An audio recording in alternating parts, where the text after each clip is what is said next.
These matters, case CR 22-211623, State of Idaho versus Chad Guy Daybell. Mr. Daybell is here present in court, represented by his attorney, John Pryor. Also before the court, case CR 22-211624, State versus Noreen Vallow Daybell. She is here represented by counsel Jim Archibald and John Thomas. Before we get started, the court would note there is a administrative order in effect, the order governing courtroom conduct. Those in attendance today, I just reiterate certain parts of that order. Under parts 2, C, and D, cell phones must be turned off or silenced at all time while in the courtroom. If a cell phone or other electronic device rings or beeps during this hearing or is found to be in use during court, it may be confiscated by the marshals. No one may talk on a cell phone in the courtroom. I'll also note that electronic devices which are in a mode or capable of transmitting or recording sounds or images from this hearing are prohibited and should not be and cannot be used by anyone in attendance. So please comply with those orders while these hearings take place. Scheduled today are multiple motions that have been filed to be heard. There's a motion to continue trial. There is a motion to sequester the jury, motion for a joint settlement and strategy session, which will be heard. There are motions to declare, as they relate to the Idaho death penalty, 4 separate motions, which will be heard as well today, and that's how the court intends to proceed. So, we'll start off. The first motion I'll be reviewing is the motion to continue the trial. Mr. Pryor, are you ready to proceed on that motion this morning? Yes, Your Honor. Permission to approach the lectern? Yes, and I'll ask the state. Is the state ready to proceed as well on that motion? Yes, Your Honor. Okay. Start there then. In this case, there was a motion to continue the file. It was filed by the defendant, Mr. Daybell, on January 3rd. The state filed an objection on January 12th. The court has reviewed pleadings in this case, and I'll now hear argument on the motion to continue trial. Mr. Pryor. Judge, as the court pointed out, on January 3rd, I filed a motion to continue. Judge, the motion to continue is based on a number of factors. On approximately the 14th of December, I presented to the prosecuting attorney a specific request for discovery, requesting certain items. The prosecuting attorney provided me with a response, a written response, I believe on the 28th of December. The documentation that they provided, Judge, and the evidence, actual evidence, was presented to me by mail on the 31st of December. And I signed for it, I believe, on or about the 31st. After I had an opportunity to spend the better part of New Year's Eve and the holiday reviewing the discovery the prosecuting attorney provided me, I came to the conclusion that there is still discovery that's outstanding. I'm not going to talk about the specifics of that discovery, but in general, Judge, the discovery is this, is that this court entered an order based on a stipulation of all of the parties that I was to receive some specific DNA evidence as it relates to testing that was going to be done by the state lab. Now, I want to point out to the court that at the present time, we're approximately 9 weeks away from the trial, 9.5 weeks from trial. The DNA order that this court signed directing that evidence be tested and provided in the manner in which it was to be done was entered by this court on or around the 12th of August, 2022. That's approximately 5 months ago. To date, Judge, I do not have that evidence.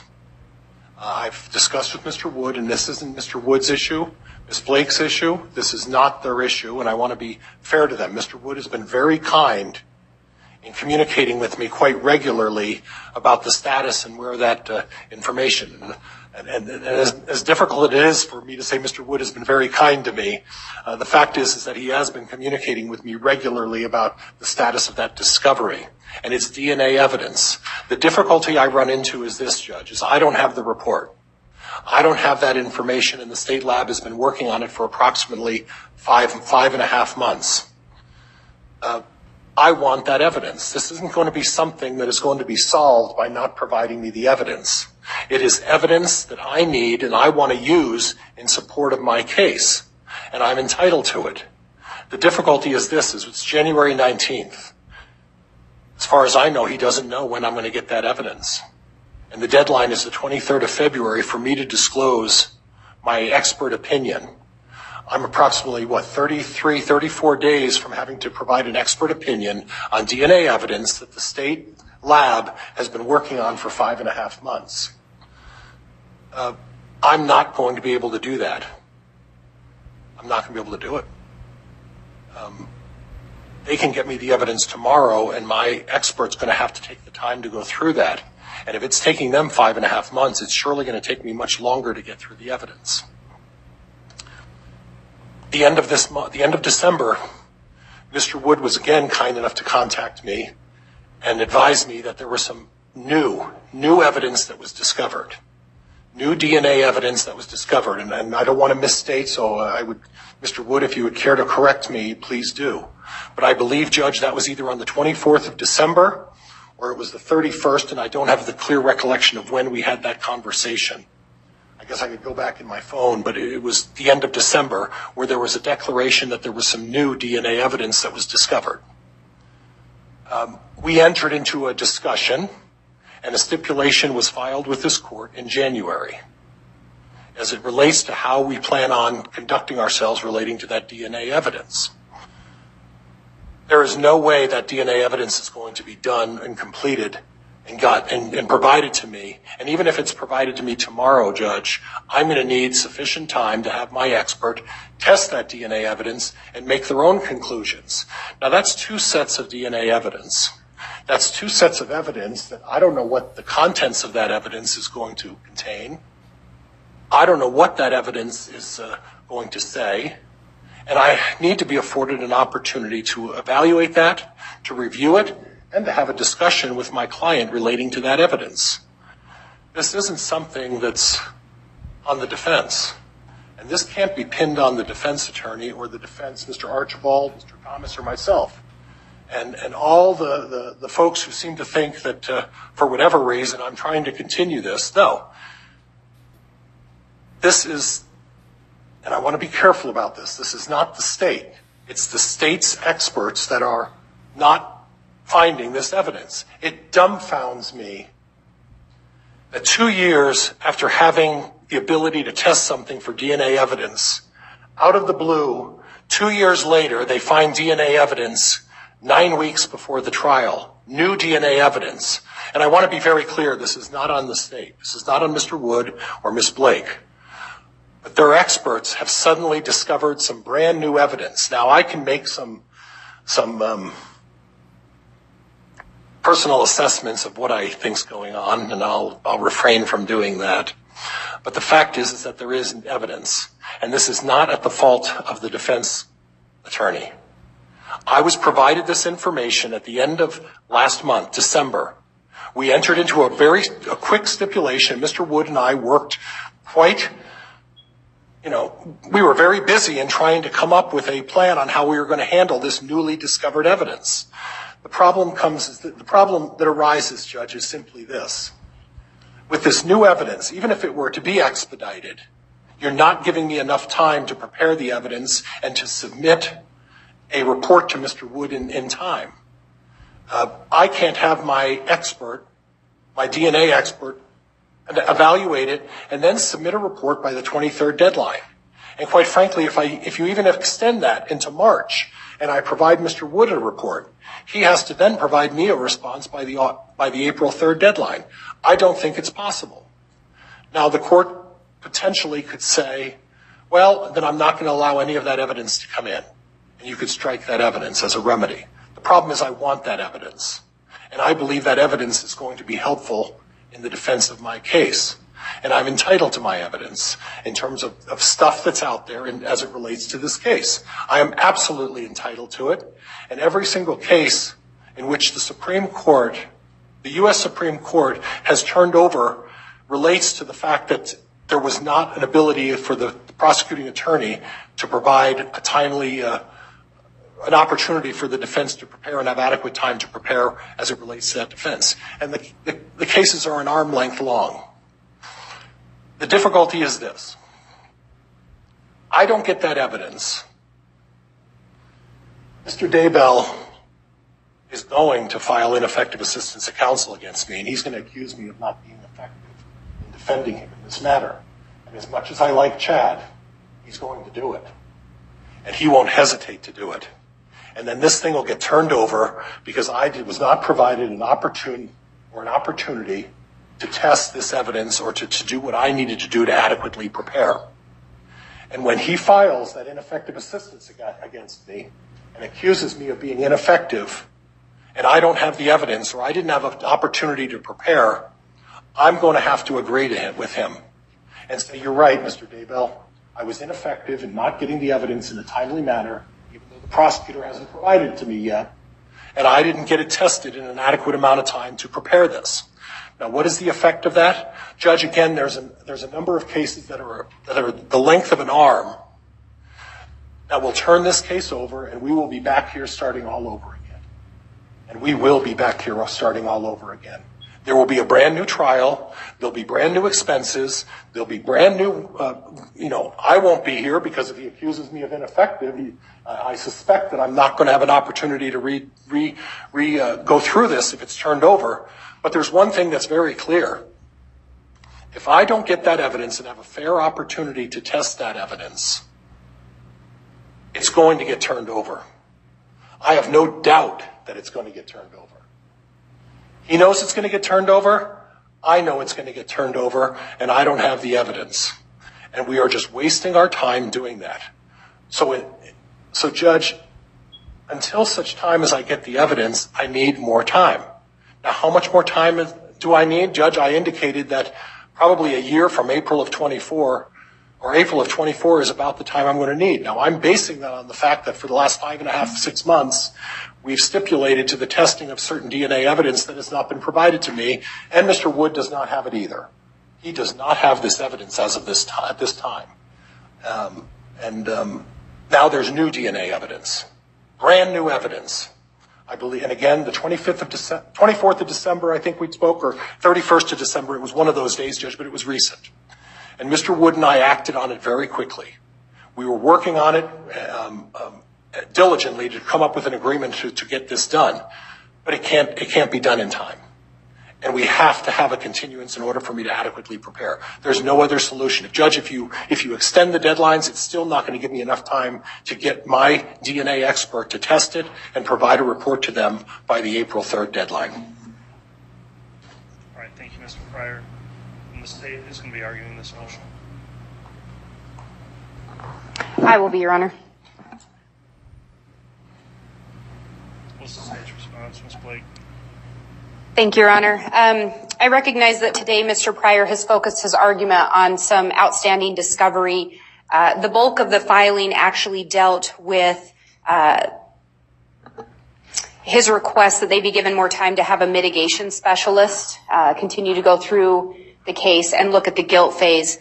And I would just briefly address that. That was the bulk of the written motion filed. The state's position on that, and I think we made it clear in our brief, is that there seems to be some confusion over the requirements and guidelines that are outlined in the ABA guidelines. It's been made clear by multiple courts, including Strickland v. Washington, in the Strickland v. Washington case, that the ABA are only guidelines. They are not requirements.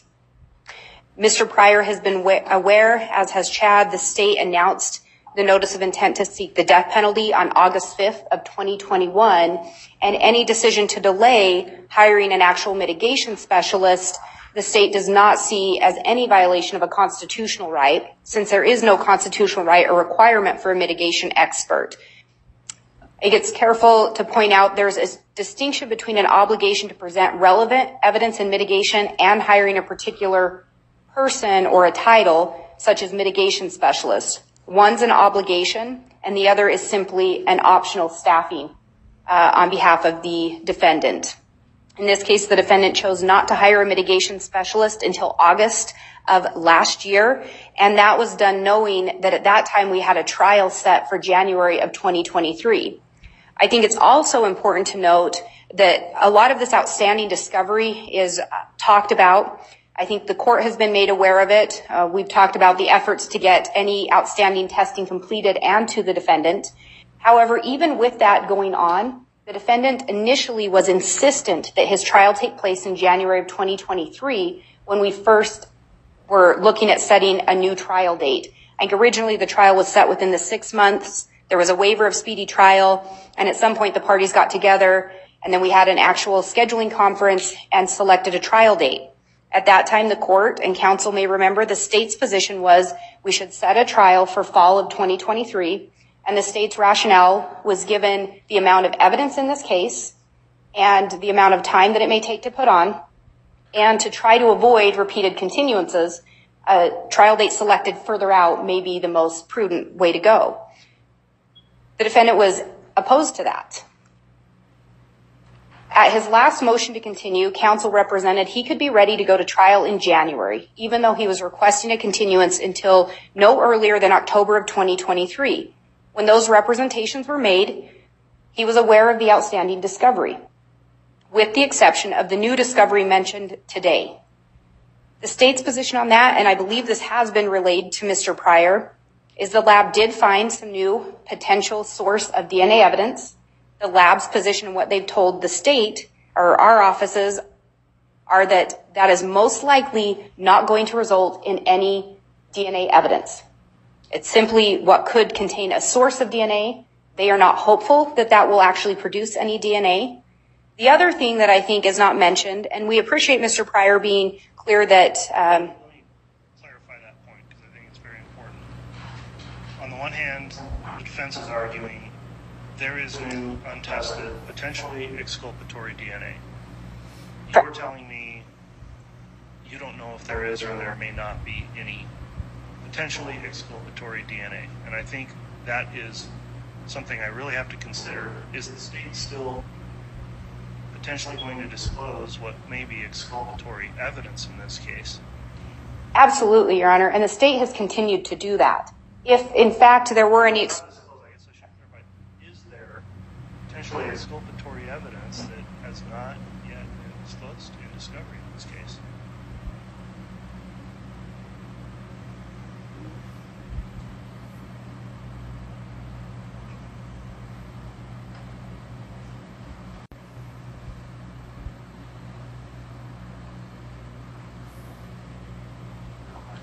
counsel that has been in contact with the state lab personnel so we don't misrepresent to the court.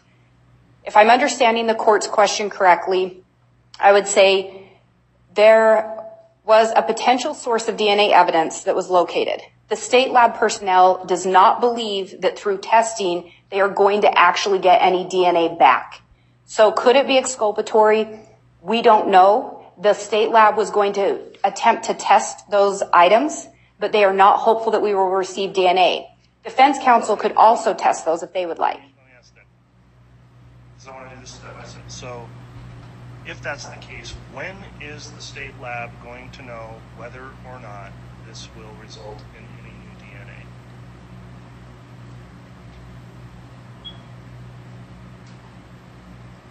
They have not given us a definitive date on when they would get that, but what I would say is the items would be available for defense to test as well if they would like. And I don't know if the court wants us to approach and talk about the specifics of the evidence. No, this time it's fine. Thank you, Your Honor. Yes, the state does recognize that we have an ongoing discovery responsibility. We also recognize that absolutely any exculpatory or potentially exculpatory evidence has to be disclosed. The state has done that. We've continued to do that. I would note, however, Mr. Pryor has had the ability to go and observe any of this evidence himself. He could set up a time to have his expert observe any of it as well. And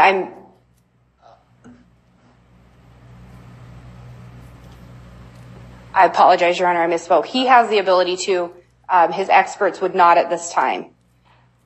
The state has attempted to get the testing done as quick as possible. We've been in contact with Mr. Pryor about it as we've learned that it's ongoing. The state's view of the newly discovered potential evidence, again, is that it most likely is not a source of any DNA. And we could talk about the specifics of what was located. Whether or not it would be exculpatory would obviously depend on the testing, but the state does not believe at this time that it would be. We believe that testing could be done absolutely in time for Mr. Pryor to have that information prior to trial. And I think he already touched on some of what the state was going to indicate. And I recognize Mr. Pryor has the right to use evidence at trial that he wishes to. If the state did not have evidence turned over, obviously there are other remedies short of a continuance of a trial, which would include exclusion of that evidence. I recognize that's a distinct argument for Mr. Pryor requesting or indicating that he wants to use that evidence at trial. He absolutely has the right to use what evidence he wants. As far as the evidentiary value, I think that's yet to be seen, if there is any. In addition, the state has a different view than Mr. Pryor's conclusion. I think it's a real leap, and it's an erroneous conclusion to indicate that if he proceeds to trial and evidence is not allowed in, that it automatically results in a new trial. I think there's absolutely a lot more that is looked at and a lot more that has to be factored in before someone's simply granted a new trial based on any evidentiary issues. So I think that would be a real leap to indicate that. But no, in the brief, he made a similar argument that if he is not allowed additional time for a mitigation specialist, that it automatically would result in a new trial. I think he's making erroneous conclusions regarding what the remedy may be if there were, if he were not allowed additional time.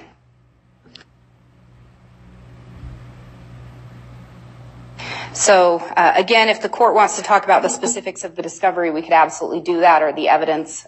Outside of that, the lab is finalizing some reports regarding some other things.